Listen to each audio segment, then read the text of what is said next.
Distinguished guests, ladies and gentlemen, before I start, I'd really like to just thank the ORF for giving us this opportunity to focus this panel on humanitarian issues, and for the long partnership that we've had already with ORF on a whole range of different topics, from autonomous weapon systems through to the complex needs of humanitarian assistance. Of course, I'd like to congratulate India for its launch of its satellites this week. You didn't just break the record, you more than tripled it. Absolutely extraordinary. But of particular interest, I think, for today's panel is also the number of satellites which will help increase imaging capacity through this launch. I think will be something that the people on the panel may well choose to address. So I'm very honored to be able to open this session on the role of satellites in humanitarian assistance and disaster relief. And I thank very much the different members of the panel for giving up their valuable time to share their expertise with us on it. Personally, I have only a few experiences with satellite technology. I am by no means an expert. I can tell you that I maintained my personal relationship by satellite telephone between post-genocide Rwanda and besieged Sarajevo as early as the 94-95. That's a usage we've all probably used from time to time, the communications element. I can also tell you that in my career, I had cause to open the International Committee of Red Cross operations in Darfur and Sudan in 2004. At the very beginning of that operation, we had no internet, we had no landlines, we had no mobiles working, we had no radio room at the beginning. We launched a $50 million operation, more or less overnight, solely based on satellite communications. Throughout other parts of my career, often very regularly, I've been caused to need to geolocate locations and notify them to the different parties to a given conflict.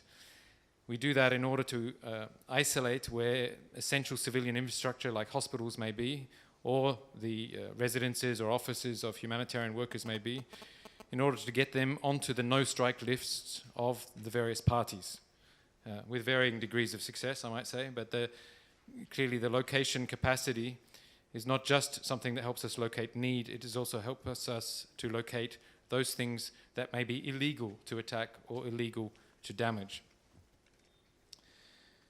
So those uses are perhaps not so revolutionary for you, and it's probably not so cutting edge. That's a layman's experience with satellite technology. Our colleagues will detail much more the effectiveness that they've put satellite technology to in their operations. Institutionally, the International Committee of the Red Cross, it's a frontline humanitarian organization. We pride ourselves on being on the ground.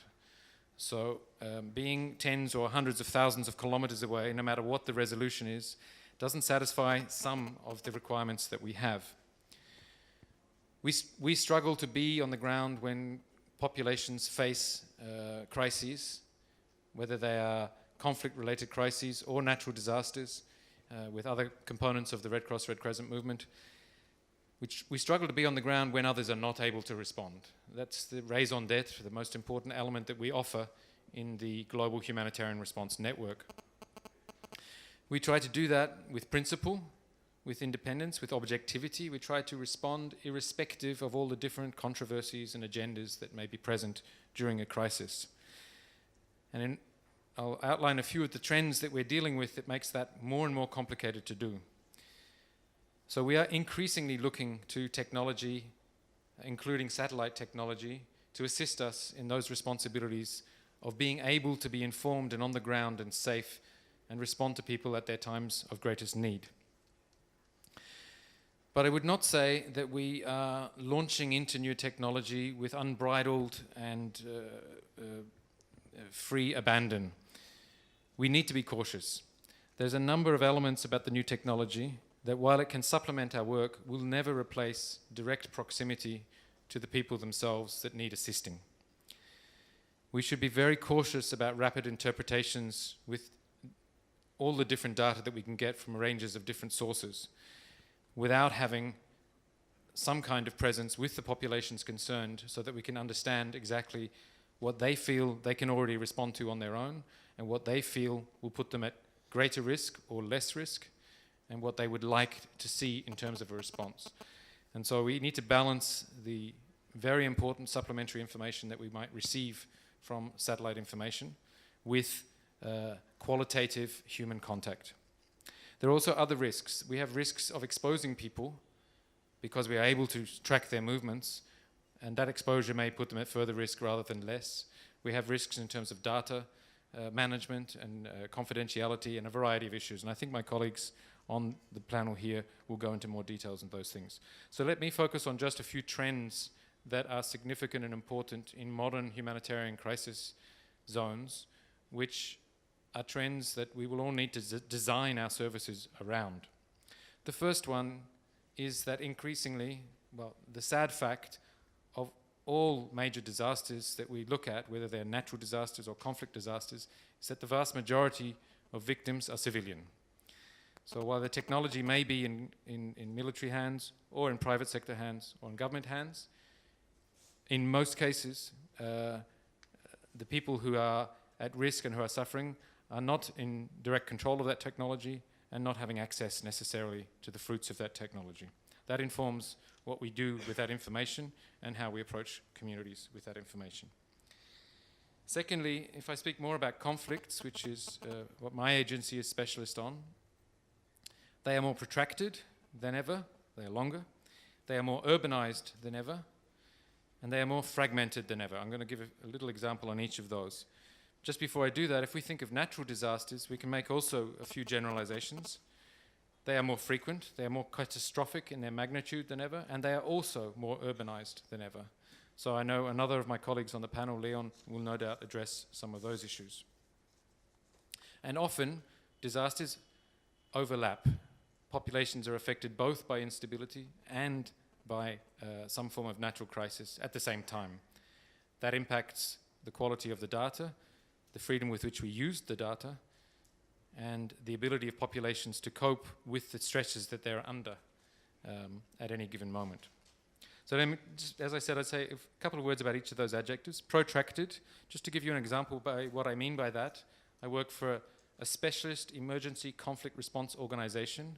Of our top 10 operations globally, we've spent an average of 36 years in each one.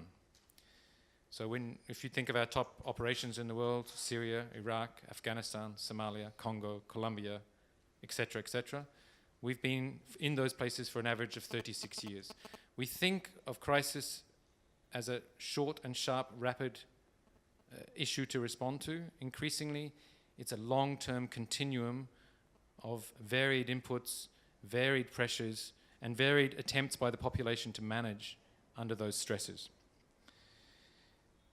On urbanization, what we mean by that is more and more conflict, but also natural disasters occur in densely populated areas, of course, but these areas are also full of critical infrastructure, sensitive infrastructure, or just simply infrastructure necessary for the survival of civilian populations.